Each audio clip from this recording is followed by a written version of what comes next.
Good morning students, myself Kamlesh Dikshit और हमारा subject है object oriented programming BTech third year.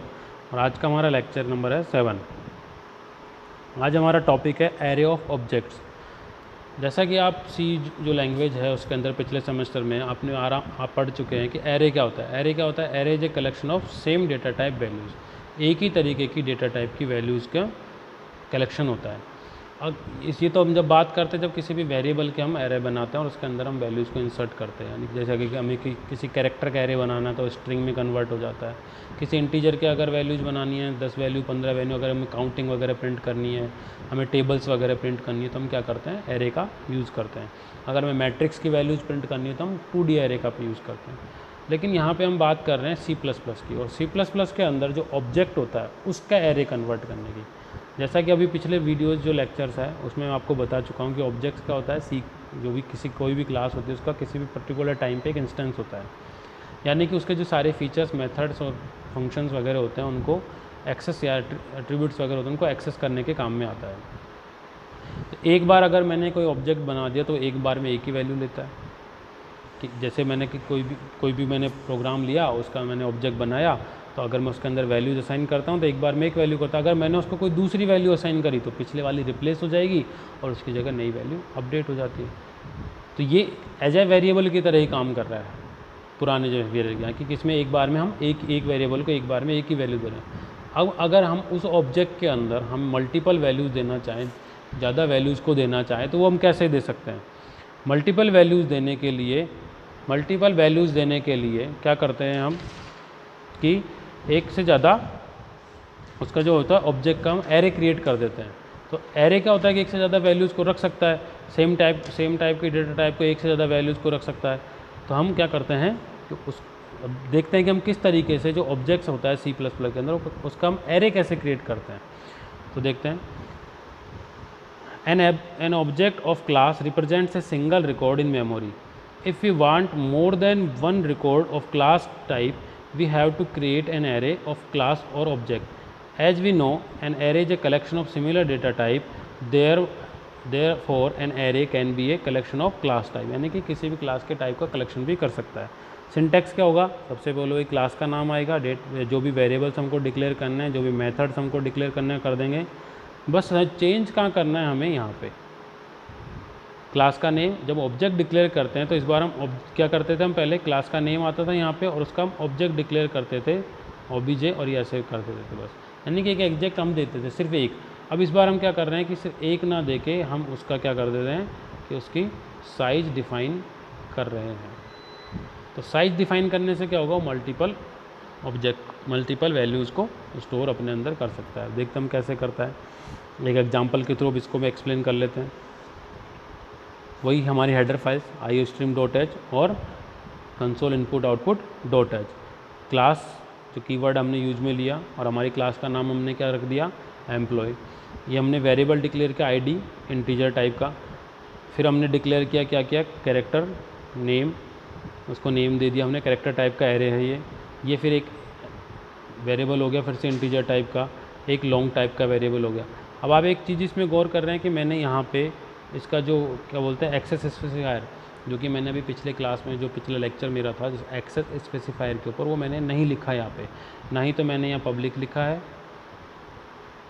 ना ही मैंने यहाँ प्राइवेट लिखा है, ना ही मैंने यहाँ पे कोई दूसरा लिखा है। तो क्या होगा? मैंने एक नोट लिखा था पिछले वीडियो में, वो ये था कि अगर जब हम डिक्लेयर नहीं करते हैं कोई भी एक्सेस स्पेसिफायर तो बाय डिफ़ॉल्ट वो प्राइवेट होते हैं, और प्राइवेट जो वेरिएबल्स होते हैं क्या होते हैं? सिर्फ उस क्लास के अंदर एक्सेसिबल होते हैं, क्लास के बाहर एक्सेसिबल नहीं होते हैं। तो ये सारे जो हमारे जो क्लास के जो इस वक्त जो एट्रीब्यूट्स हैं, जो वेरिएबल्स हैं, ये किस टाइप के एट्रीब्यूट्स हैं? ये प्राइवेट टाइप के एट्रीब्यूट्स कहलाएंगे। अब हम क्या करें? मैंने फंक्शंस से पहले मैंने यहाँ पब्लिक डिक्लेयर कर दिया, तो अब जिसके आगे जो फंक्शंस आएंगे वो किस टाइप के होंगे? पब्लिक टाइप के होंगे, यानी कि उन्हें क्लास से बाहर भी एक्सेस किया जा सकता है। तो पहला फंक्शन मैंने बनाया गेट डेटा। अब उसकी डेफिनेशन हम यहाँ पे दे रहे हैं साथ की साथ ही। तो ये किस तरीके की कहलाती है? इन क्लास डेफिनेशन कहलाती है। एक इनसाइड द क्लास डेफिनेशन, और दूसरा कौन सा था? आउटसाइड द क्लास, जिसको हम बाहर भी डिफाइन कर सकते हैं। तो ये इनसाइड द क्लास है। मैसेज डिस्प्ले करवाया कि एम्प्लॉय की आईडी को एंटर कीजिए और सीन करके, यानी कि हम कंसोल से, सीन का मतलब कंसोल इनपुट से हम आईडी ले लेंगे। फिर हमने मैसेज डिस्प्ले कराया कि एम्प्लॉय का नेम डालिए, तो कंसोल से हम नेम ले लेंगे। फिर हमने एज के लिए मैसेज प्रिंट करवाया तो हम एज इनपुट ले लेंगे। फिर सैलरी के लिए और हम सैलरी को भी इनपुट ले लेंगे। इस तरीके से जो गेट डेटा वाला फंक्शन क्या कर रहा है कि ये डेटा को इनपुट करवा रहा है कंसोल से यूजर के थ्रू। अब दूसरा फंक्शन हमारे इसी के अंदर क्या है, पुट डेटा, यानी कि डेटा को प्रिंट करवा रहा है। यहाँ मैंने बार बार -n वगैरह यूज़ में लिया है, /t वगैरह, यानी कि गैप देके डेटा को प्रिंट करेगा। आप एंडल यूज़ करोगे तो सीधा न्यू लाइन आती है, इसलिए हम न्यू लाइन नहीं, हर बार न्यू लाइन नहीं करके दूसरे जो हमारे स्पेसिफायर्स हैं उनको यूज़ कर रहे हैं। तो सी आउट करके हम प्रिंट करेंगे, आईडी को हमने प्रिंट कर दिया, नेम को प्रिंट कर दिया, एज को प्रिंट कर दिया, सैलरी, यानी कि हमारा जो पुट डेटा जो फंक्शन है वो क्या कर रहे हैं, डेटा को प्रिंट करवाने का काम करेगा। यहाँ पे इस फंक्शन की डेफिनेशन क्लोज हो गई और ये वाला जो ब्रैकेट है किसको क्लोज कर रहा है, क्लास की डेफिनेशन को क्लोज कर रहा है। अब हमारा मेन फंक्शन यहाँ से शुरू होता है। हमने मेन फंक्शन शुरू किया, हमने एक वेरिएबल डिक्लेयर कर लिया इंटीजर आई। अब मैंने ये क्या किया, एम्प्लॉय किसका नाम था, ये नाम हमारी क्लास का, और ये एम्प्लॉय ई क्या है, ये ऑब्जेक्ट का नाम है, और ये 3 इसके अंदर दिया है, तो ये क्या है, इसकी साइज है, यानी कि ऑब्जेक्ट के एरे की साइज हमने क्या डिक्लेयर करी है, 3, यानी कि 3 वैल्यूज़ ले सकता है, क्लास टाइप की वैल्यूज़ इसके अंदर इंसर्ट की जा सकती है इस ऑब्जेक्ट के थ्रू। अब मैंने जो आई वेरिएबल लिया था, क्यों लिया था, क्योंकि अब हमें लूप चलाना है, क्योंकि एक से ज़्यादा वैल्यूज़ देनी है तो हमें लूप चलाना पड़ेगा। हम लूप चला दिया हमने आई से लेके। क्या मैसेज डिस्प्ले कराया, एंटर डिटेल ऑफ i+1, यानी कि जो भी नंबर होगा डिस्प्ले होगा, और एम्प्लॉय का, उस एम्प्लॉय 1 2 3 4 5 इस तरीके से। और +1 क्यों लिखा है, i+1 क्यों लिखा है मैंने यहाँ पे, क्योंकि अगर मैं i = 0 रखता हूँ तो शुरू में क्या लिखा है, enter the detail of 0 employ, तो 0 एम्प्लॉय थोड़ी ना 1 से शुरू होगा, इसलिए इसको मैंने i+1 किया है कि जब मैसेज आएगा तो इस तरीके से आएगा, enter the details of first employ, second, third, इस तरीके से। तो डेटा, क्योंकि हमें वैल्यूज़ डालनी है तो कौन सा फंक्शन कॉल करेंगे हम, गेट डेटा। तो ei.get डेटा, यानी कि जो पहला ऑब्जेक्ट का जो एरे बनाया था, यानी कि 0 नंबर पे, वो उसके अंदर वैल्यूज ये जाएंगी। हम आगे देखते हैं कैसे जाएंगी। और फिर उसके बाद क्या करेंगे, हमको डिटेल्स को प्रिंट करवाना है, तो प्रिंट करवाने के लिए हमने फिर से लूप चला दिया उसको साथ के साथ, तो ये उसको प्रिंट करता जा रहा है। तो ये आप एक बार देखेंगे कि पीछे ये मैंने लूप चलाया किसके लिए, डेटा को इनपुट लेने के लिए, यहाँ पे for i =, फिर मैंने दूसरा लूप चलाया किसके लिए, डिटेल्स को प्रिंट करवाने के लिए यहाँ पे, ठीक है, यहाँ पे डिटेल्स को प्रिंट करवाने के लिए लूप चलाया, और ये मेन फंक्शन मैंने क्लोज कर दिया। अब एक आपको छोटी सी चीज़ फिर से याद दिला देता हूँ। वैसे वे जो पिछले सेमेस्टर में आपने सी लैंग्वेज पढ़ी है वहाँ पे आपने पढ़ लिया होगा कि आप देख रहे हैं कि यहाँ मैंने ब्रैकेट्स यूज नहीं किए हैं for के साथ, इसकी जो लाइन अगली, क्योंकि बाय डिफ़ॉल्ट जो ये कंट्रोल्स होते हैं, जो कंट्रोल स्टेटमेंट्स होते हैं, या तो लूपिंग है, इन इफ एल्स है, ये सारे जितने भी कंट्रोल्स होते हैं, इनके जस्ट जो अगली लाइन होती है वो इनकी बाउंड्री के अंदर आती है। C और C++ के अंदर इनके जस्ट जो नेक्स्ट लाइन होती है वो इनकी बाउंड्री में आती है। तो अगर आप वहाँ पे ब्रैकेट्स नहीं भी इस्तेमाल करते हैं तो बाय डिफ़ॉल्ट वो लाइन इनकी जो बाउंड्री होती है उसके अंदर आ जाती है और उसको काउंट करते हैं। अगर एक से ज़्यादा लाइन का अगर कोई स्टेटमेंट होता है तो हमें वो ब्रैकेट्स, कर्ली ब्रैकेट्स यूज़ में लेने पड़ते हैं। तो इसलिए यहाँ पे कर्ली ब्रैकेट्स यूज़ में नहीं लिए हैं, क्योंकि ये अपनी जस्ट नेक्स्ट लाइन को अपने अंदर ही काउंट करेगा। फिर पुट डेटा फंक्शन है, वो हमने काम ले लिया। अब देखिए आउटपुट किस तरीके से आएगा, enter details of first employ, तो आप क्या करोगे, आईडी डाल दी, नेम डाल दिया, एज डाल दिया, उसकी सैलरी डाल दी। फिर से दोबारा पूछेगा enter details of second employ, तो आपने आईडी डाल दी, नेम डाल दिया और एज और सैलरी डाल दी। फिर थर्ड एम्प्लॉय की, इस तरीके से आपने थर्ड एम्प्लॉय की भी सारी डिटेल्स डाल दी। फाइनली प्रिंट क्या करा इसने, डिटेल्स ऑफ एम्प्लॉय, ये 101 सुरेश 29, इस तरीके से सारी डिटेल्स को प्रिंट कर देगा।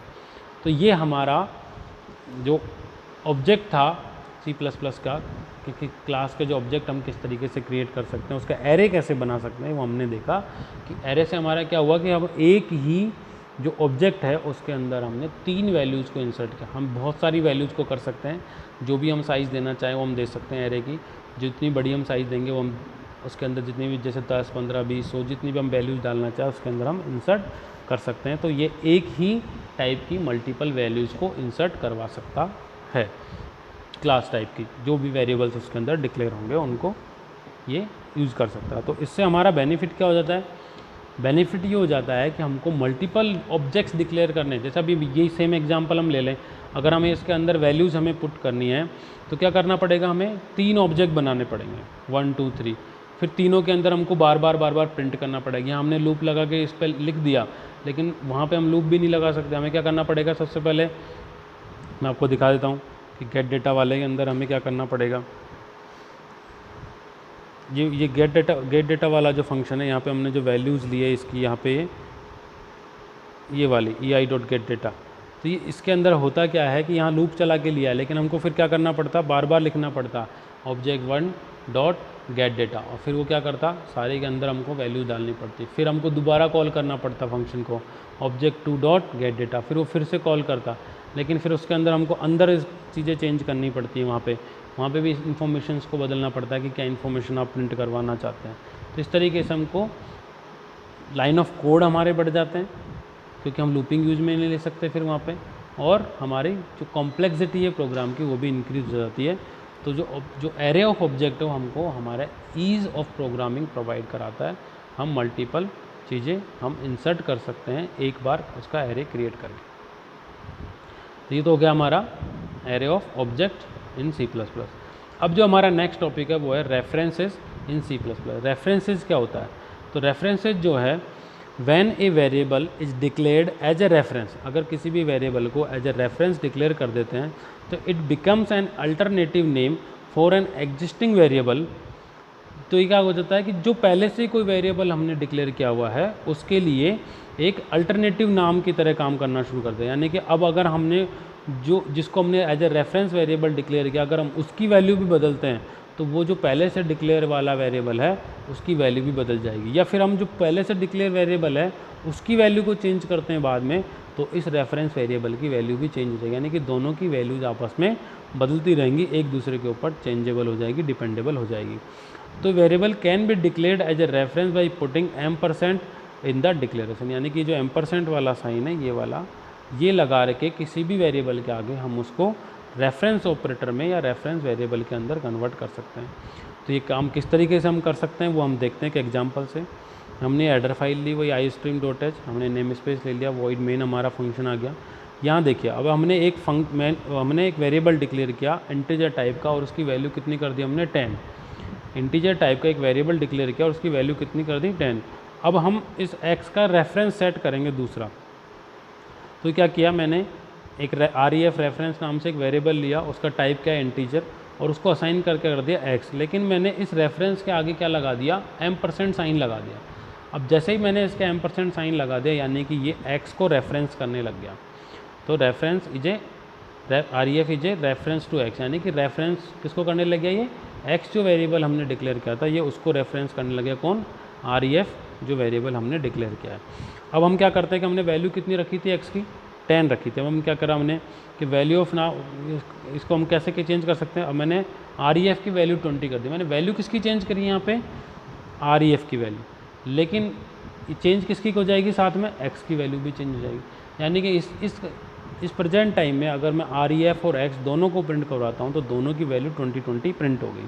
तो मैं अब यहाँ पे प्रिंट करवा के देख लेता हूँ, मैंने चेंज ref में किया लेकिन प्रिंट मैं x को करवाता हूँ, तो cout x को प्रिंट करवा लिया, x प्रिंट हो गया यहाँ पे x इक्वल टू x, और मैंने हैंडल करके न्यू लाइन पे आ गया। तो ये मैंने किसको चेंज किस में किया, ref में चेंज किया, और प्रिंट किसको कर रहा हूँ, x को कर रहा हूँ। अब आगे हम देखते हैं अगली लाइन में मैंने क्या किया, x की वैल्यू को बदल दिया। x की वैल्यू को बदल के, क्योंकि जैसे कि मैंने बोला कि एक दूसरे को रेफरेंस करता है और एक दूसरे की वैल्यू चेंजेस दूसरे पे फ़र्क पड़ता है, तो अब मैं फिर से अब अगर रेफरेंस वेरिएबल को चेंज किस में किया, x में, और प्रिंट अगर रेफरेंस को करवाता हूँ तो रेफरेंस की वैल्यू क्या आती है देखते हैं। तो जब मैंने x को प्रिंट करवाया, चेंज मैंने किस में किया था, ref में, और प्रिंट किसको करवाया, x को प्रिंट करवाया, तो x की वैल्यू कितनी आई, 20 चेंज आई।